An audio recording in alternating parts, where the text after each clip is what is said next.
할렐루야. 참 잘 오셨습니다. 주님의 이름으로 사랑하고 축복합니다. 하나님은 여러분을 사랑하십니다.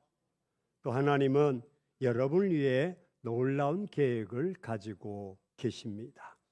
그런 하나님의 은혜와 평강이 여러분에게 충만히 임하셔서 하나님의 나라를 누리는 삶을 사시기를 주의 이름으로 축원합니다. 우리는 성탄을 기다리고 있습니다. 며칠 전에는 저희 손주들도 성탄을 매우 기다리고 있습니다. 그래서 산타 할아버지 선물을 가져오시는 분, 징글벨, 화이트 크리스마스, 썰매 타고 오시고 심지어 굴뚝으로 내려오시는 그런 산타 선물을 주님은 전혀 관심이 없고, 그러면서 한 아이가 산타 할아버지 면도 좀 하고 왔으면 좋겠다고 이렇게 이야기합니다. 우리 옆 사람에게 여러분도 그렇소? 한번. 본문은 우리의 구원자로 오시는 주님의 이름이 무엇인지를 밝혀주고 있습니다. 성탄의 의미가 무엇인가? 본문의 말씀을 통해 하나님의 그 이름의 비밀을 알고, 그리고 그 이름을 부름으로 하나님 나라의 은혜의 복을 누리는 성탄이 되기를 주의 이름으로 축원합니다. 그렇다면 우리를 구원하러 오시는 주님의 이름은 무엇일까? 본문을 통해 하나님께서 저와 여러분에게 주시고자 하는 영적 메시지의 의미는 무엇일까? 먼저는 하나님은 함께 고백하십니다. 그리스도이시다. 예, 그의 이름을 소개하고 있는데 그리스도다. 18절 말씀에 예수 그리스도의 나심은 이러하니라. 예수 그리스도의 나심은 이러하니라. 그의 이름은 그리스도입니다. 그리스도란 뜻은 크리스토스에서 유래되었고 기름 부음을 받은 자라는 뜻입니다. 이는 구약 성경에서 예언된 메시아라는 뜻입니다. 본문은 이렇게 시작합니다. 예수 그리스도의 나심은 이러하니라. 즉 우리를 구원하러 오시는 주의 이름이 있다면 그리스도다라고 말씀합니다. 그래서 마태복음 16장에 쭉 거슬러 올라가서 예수님께서 제자들에게 너희는 나를 누구라 하느냐라고 묻습니다. 그때 베드로가 주는 그리스도시요 살아계신 하나님의 아들이십니다라고 고백합니다. 예수님께서 너무 기뻐하셔서 바요나 시몬아 내가 복이 있도다라고 말합니다. 이를 내게 알게 한 이는 내 형제, 내 부모가 아니라 하늘에 계신 내 아버지시다라고 말씀해 주십니다.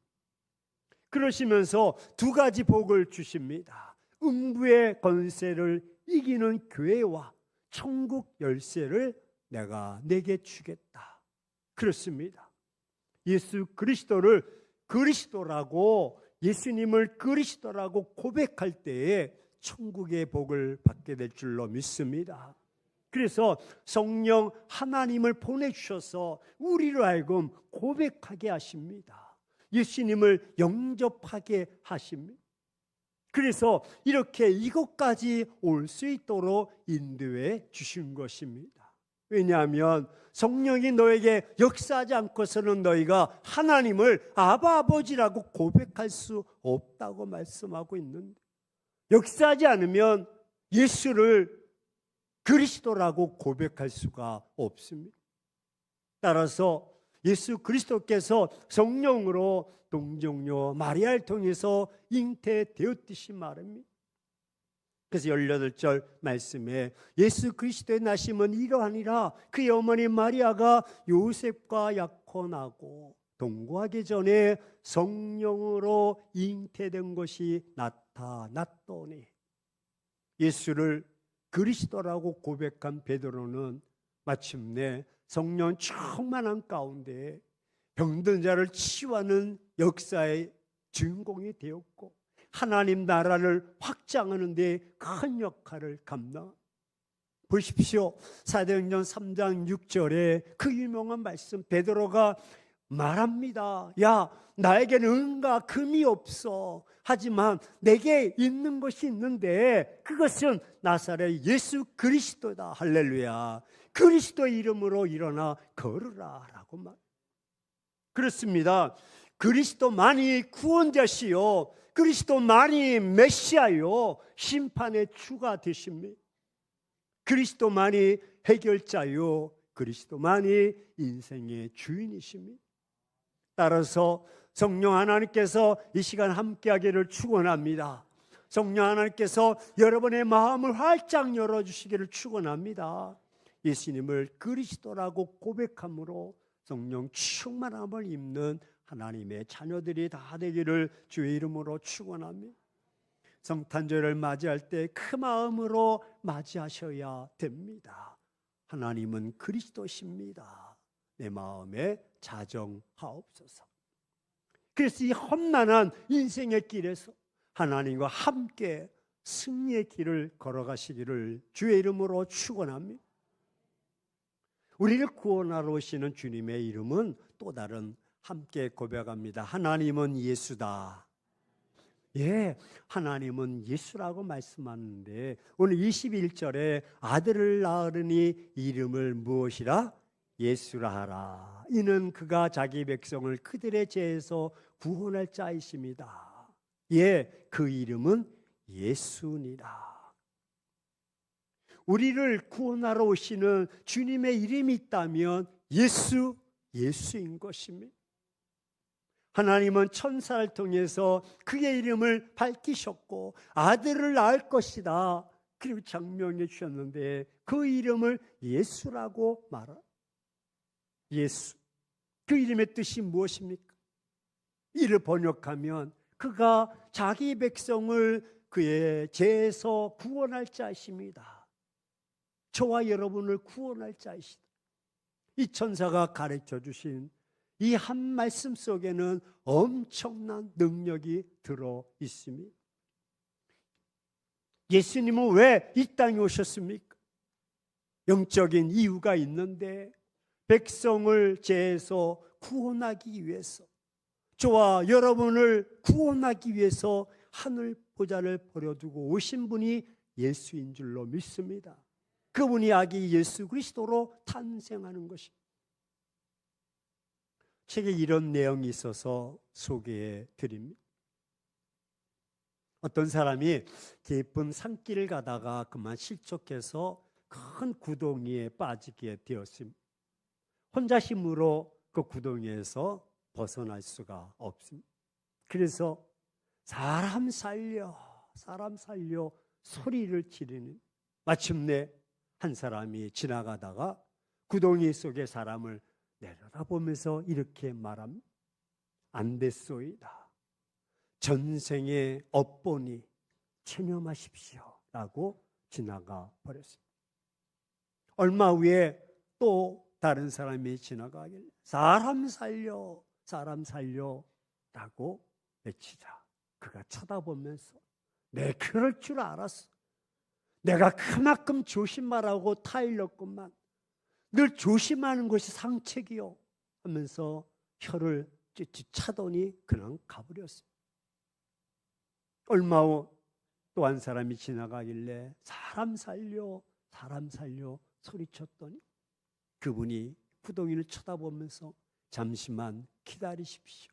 내가 내려가서 건져주리라 해서 구덩이에서 건져주었습니다.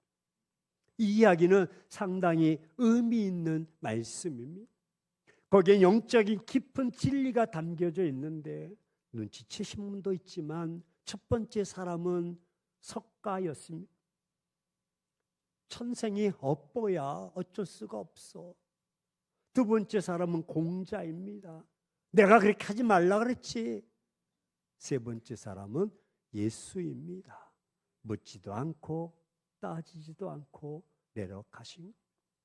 예수님은 자기 백성을 죄에서 구원해내기 위해서 하늘 보좌를 버려두시고 이 구덩이 같은 세상에 오신, 이 땅은 비유컨대 위험과 고통과 고난과 질병, 뒤범벅이 된 구덩이와 같은 곳입니다. 따라서 인류 역사상 그 누구도 자기 몸을 던져 인류를 구원하겠다고 나선 사람은 한 사람도 없습니다. 오직 예수님만 이 일 때문에 오신 것입니다. 그리고 예수님은 우리를 죄에서 구원하실 뿐만 아니라 우리의 공고한 삶에서도 건져주시고 그리고 축복도 해주시는 분이십니다.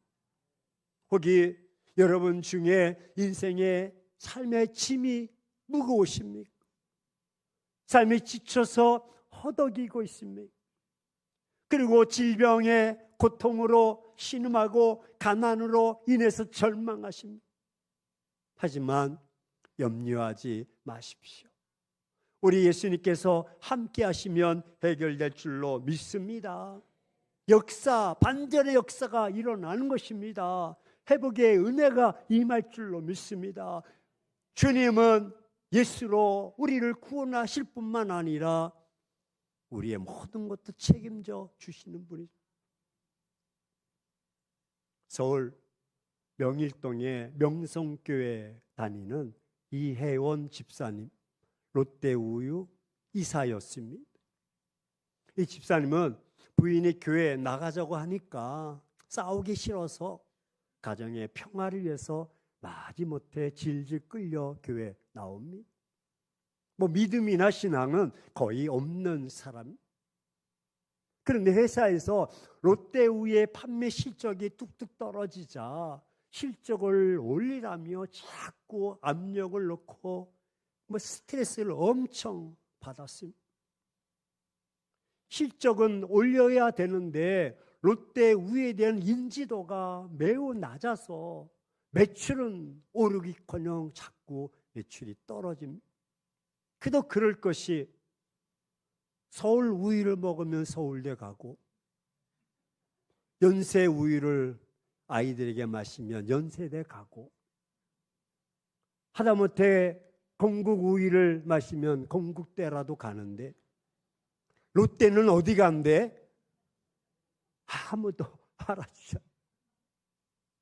그래서 무엇인가 대책을 세워야 되겠다고 생각한 그는 마지막으로 택한 방법이 그래도 하나님께 기도해보자. 그래서 아내 집사님과 함께 작정하고 새벽 기도를 드리게 되어요. 실적을 올리기 위해서 새벽 기도 드린 지 어느 날 하나님께서 번뜩 지혜를 주시는데 검은 콩을 넣는 검은 콩 우유를 업계 최초로 만들게 되었습니다. 그가 개발한 콩이 이건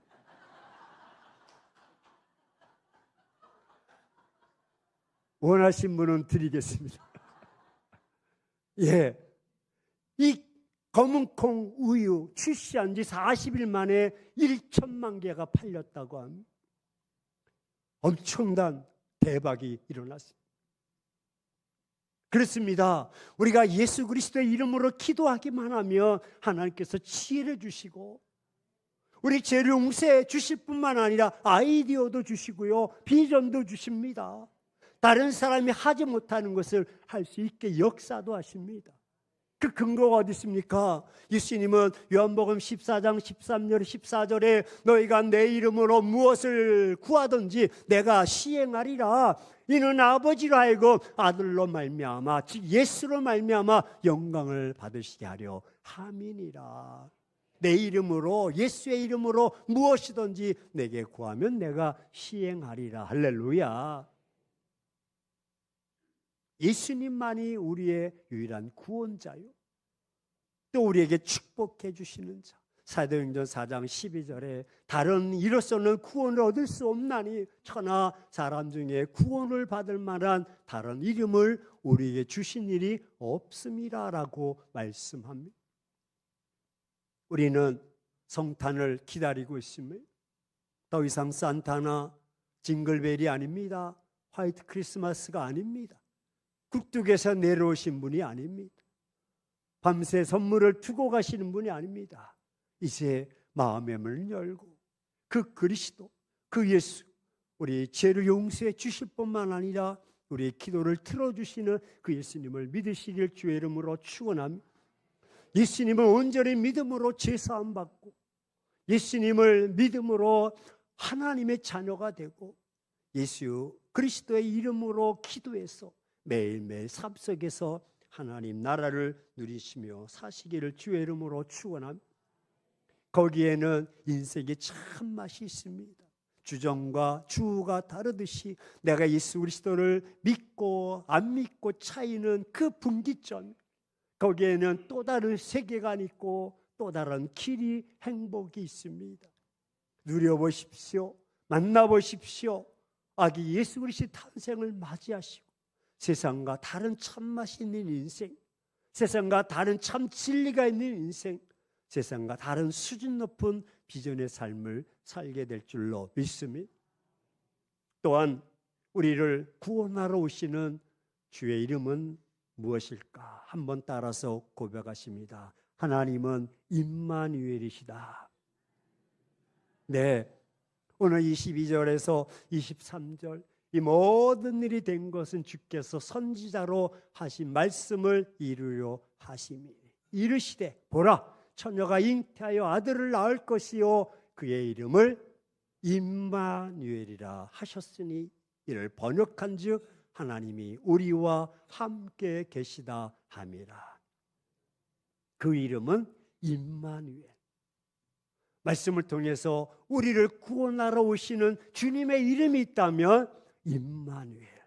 이를 번역하면 하나님이 우리와 함께 계시다. 할렐루야. 일본의 엔도 슈샤키의 소설 침묵이라는 책이 있습니다. 읽어보신 분도 계실 줄로 압니다.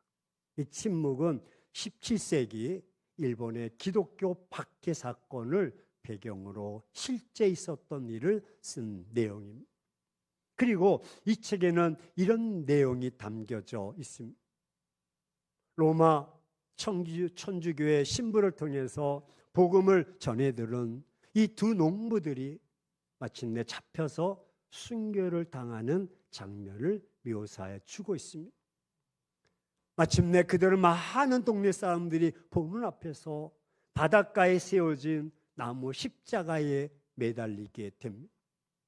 그리고 민물이 되어서 시커먼 바다는 그들을 송두리째 삼켜버리고 그 농부는 그렇게 외롭고 쓸쓸하게 그리고 고통스럽게 죽어갔습니다. 그들이 신앙을 지키기 위해서 그렇게 고통스럽고 죽어갈 때도 하나님은 침묵하고 계셨습니다. 이 모든 사건을 해변가 언덕 위에서 숨어서 보고 있던 신부는 하나님의 침묵에 몹시 괴로워하면서 이렇게 탄식합니다. 하나님, 도대체 하나님은 지금 어디에 계십니까? 아니, 하나님은 존재하십니까? 만약 존재하신다면 어떻게 이렇게 지금 침묵하고 계십니까? 그리고 나중에 마침내 신부가 하나님을 만나는 장면이 이어져 나옵니다. 먼저 신부가 하나님께 다시 이런 질문을 합니다. 하나님, 하나님께서 언제나 침묵하고 계신 것에 대해서 저는 몹시 원망하고 있습니다. 아니, 성도들이 고통 가운데 죽어갈 때 하나님은 도대체 어디에 계십니까? 무엇을 하고 계십니까? 하나님께서 어떻게 이렇게 하실 수가 있습니까? 그러자 하나님께서 신부에게 이렇게 말합니다. 아들아, 나는 침묵하고 있는 것이 아니야. 나는 너희들과 함께 지금 고통을 당하고 있을 뿐이야. 그 자리에 나도 함께 있었어. 그렇습니다. 하나님은 결코 자기 백성들의 고통과 그 아픔을 나몰라라 하시는 분이 아니십니다. 하나님은 언제나 우리와 함께 하시며 하나님은 우리와 동행하시는 임마누엘 주님이십니다. 우리의 목자 되신 주님은 과거에도 함께 하셨고 지금도 함께 하시고 앞으로도 함께 하시는 임마누엘 하나님. 하나님이 우리와 함께 하실 때 그 어디나 하나님의 나라인 줄로 믿습니다. 우리 함께 찬양하십니다. 내 영혼이 은총 입어 중한 채짐 벗고 보니 슬픔 많은 이 세상도 천국으로 하도다. 할렐루야 찬양하세. 내 모든 죄 사함받고 주 예수와 동행하니 그 어디나 하늘. 다시 한번 할렐루야 할렐루야 찬양하세. 내 모든 죄 사함받고 주 예수와 동행하니 그 어디나 하늘 나라. 하나님은 지금도 우리를 눈동자같이 지키시고 보호해 주시고 우리 머리털까지 세시고 계십니다. 시편 17편 8절에 나를 눈동자같이 지키시고 주의 날개 그늘 아래 감추어 주었다. 신약 마태복음 10장 30절에는 너희에게는 머리털까지 다 세신 바 되었다고 말씀하고 계십니다. 예, 임마누엘 되시는 예수 그리스도의 이름을 부름으로 매일매일 하나님의 나라의 삶을 누리시기를 축원합니다. 그렇습니다. 하나님은 우리 모두가 오실 아기 예수 그리스도의 탄생, 예수님이 그리스도시요 예수이시요 임마누엘임을 바로 알았습니다. 그럼 어떻게 하면 그 주님의 말씀을 응할 수가 있을까? 우리 모두가 성탄절 예수 그리스도 안에 있을 때 가능할 줄로 믿습니다. 예수 그리스도 안에 있다는 것은 예수 그리스도가 누구신가를 바로 알고 고백하는 고백적인 삶이 되어야 합니다. 산타 할아버지가 아닙니다. 화이트 크리스마스가 아닙니다. 예수 그리스도가 누구입니까? 예수 그리스도는 우리를 구원하기 위해서 하늘의 영광을 버리시고 이 땅에 인간의 몸으로 오셨습니다. 예수 그리스도는 우리의 죄를 사하여 십자가에 못 박혀 죽으셨고 그분은 우리를 의롭게 세우려고 사망 권세를 깨뜨리시고 죽은 지 사흘 만에 부활하셨습니다. 예수 그리스도는 우리를 존귀하게 높이시려고 승천하셨고 그분은 우리를 이기는 교회가 되도록 보혜사 성령을 보내주셨습니다. 우리를 새하늘과 새 땅의 삶으로 인도하려고 재림하시고 그날을 우리가 손꼽아 기다리고 그리스도 안에 있을 때에 예수의 영 보혜사 성령님의 도우심으로 주님의 말씀이 응답받는 저와 여러분이 될 줄로 믿습니다. 사랑하는 행복한 교회 성도 여러분, 예수님의 영 보혜사 성령님의 도우심으로 이제 성탄을 맞이하면서 예수 그리스도의 이름을 바로 알고 그래서 믿음으로 하나님께 영광을 돌리러 오시는 예수 그리스도와 함께 새하늘과 새 땅의 복을 마음껏 누리시기를 축원합니다. 이 시간 마음의 문을 활짝 엽시다. 그리고 예수 그리스도를 영접하고 믿음으로 고백하며 나아갑시다. 그런 여러분의 영혼은 죄에서 자유함을 누리게 되고 이제부터 하나님의 자녀가 되어서 인생에 자유롭게 독수리가 창공을 향하여 비상하듯이 날개를 펴고 날아갈 줄로 믿습니다. 영원한 세계를 바라보며 날마다 은혜가 넘치는 삶을 살게 될 줄로 믿습니다. 우리 서로 인사하십니다. 이번 성탄의 주인공은 바로 당신입니다. 네, 다시 한번 케이크도 받을 줄로 믿습니다. 그래서 그리스도 예수 임마누엘 오시는 아기 예수님을 목자처럼 황금과 유향과 몰약으로 준비해서 맞이하듯이 25일 함께 모여서 그분을 만나며 제사함을 누리며 비상하는 저와 여러분이 되기를 주의 이름으로 축원합니다.